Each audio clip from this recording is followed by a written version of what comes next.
Hi, my name is Richard Woodford, and I want to first thank you for watching this video. On this short little video, we're going to talk about the authorization to release financial information. I have a friend of mine who's just getting into the real estate game, and he bought a couple of courses on doing short sales.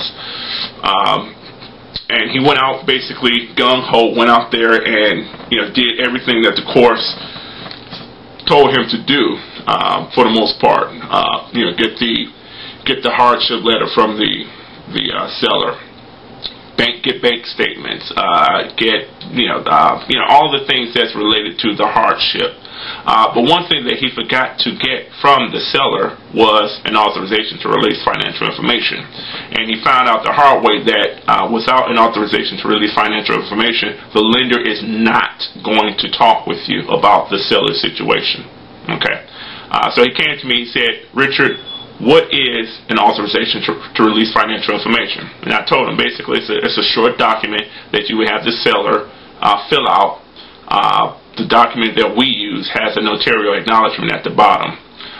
Basically, the seller fills out the information, and you can fax or email the form to the lender. Some lenders will once you fax it to them, they immediately update their records. Other lenders may take a few days before they update their records, and then allow you to talk with them about the seller situation. On your initial call, when you get the fax number or the contact information or the email address from the lender, you want to find out how long it's going to take for them to update their system so that you can talk with them about this seller situation. So here's the form that I use in my business, and this is also the same form that I gave a copy of to my friend.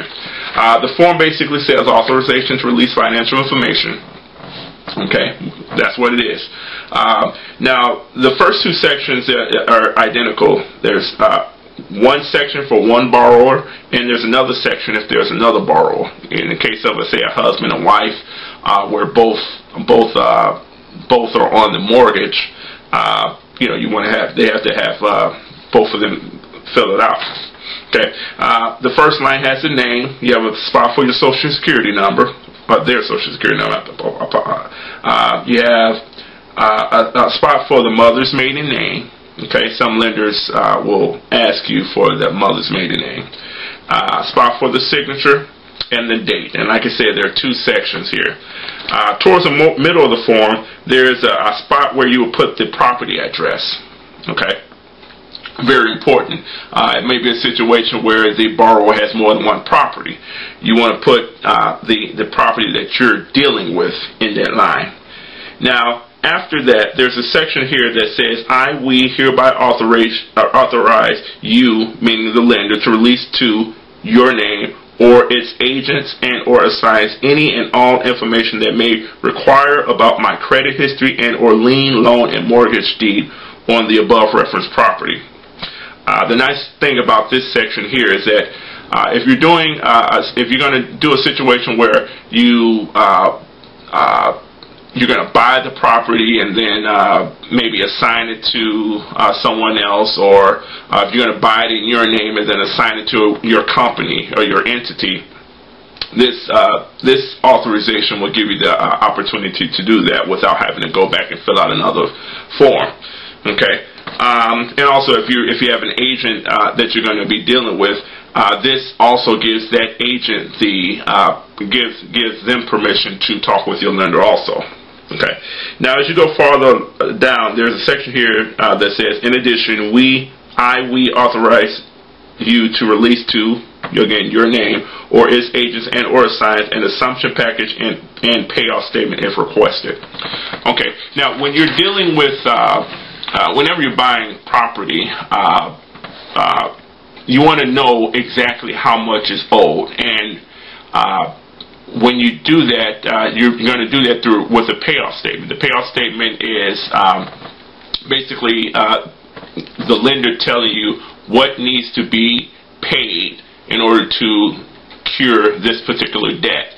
You can't always go by the mortgage statements that seller gets every month, because that's not accurate. Okay, there may be some interest, there may be some escrow situations, or that have not been taken care of. So the payoff quote is basically the lender saying, this is how much money needs to be brought to the closing table to cure this debt. Okay. Now, farther down on this form, it has a spot here for agency. The agency is basically the lender. Okay, and then it has the account number. It's very important that you have the correct account number. Okay.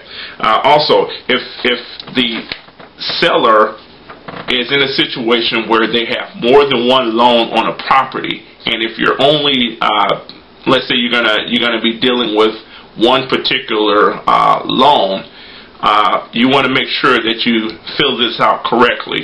And again, if they have, say, 2 or more loans on the property, and you're going to be talking to 2 or more lenders, or even if it's the same lender, if you have 2 or more account numbers, you have to fill out one authorization form for each loan.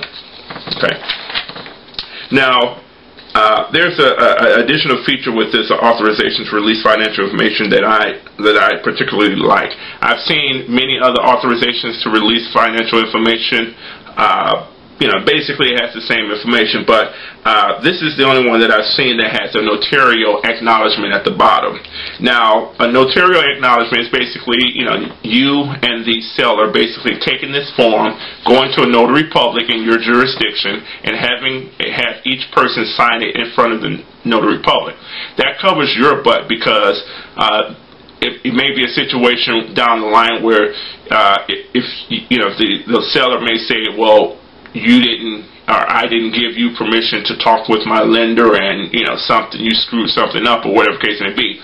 If you have that notary public acknowledgement at the bottom of the screen, or bottom of the page, then there's absolutely no way that the seller can say that they did not give you permission. Okay. Now, once you have this form filled out, and you talk with the lender, the first thing that you want to do when you talk with the lender is to get their contact information so that you can fax or email the form to them. The second question, after you get the contact information, the second question that you should ask is, how long is it going to take them to update their records? Some lenders will allow you to take this form, fax it to them, or email it to them, and they will update their records, instantly, possibly on the same phone call. Other lenders are going to require a few days, up to a couple of weeks, in order for you to update this, in order for them to update their system. So you want to make sure that you ask the lender how long it's going to take for them to update their system. Because, like I said, without this authorization to release information, the lender is not going to talk with you about the seller's loan. Plain and simple.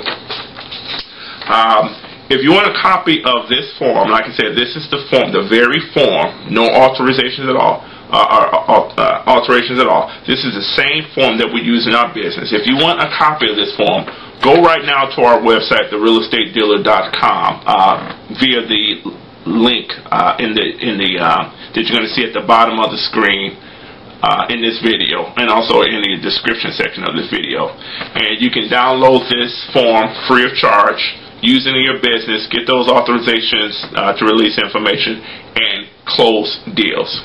Thank you. It's been a pleasure to talk with you. We're going to come up with some other videos for you to help you in your real estate business. And always, if you're interested in joining our mailing list to get money-making deals, go to our website, therealestatedealer.com. Have a fantastic day and happy investing.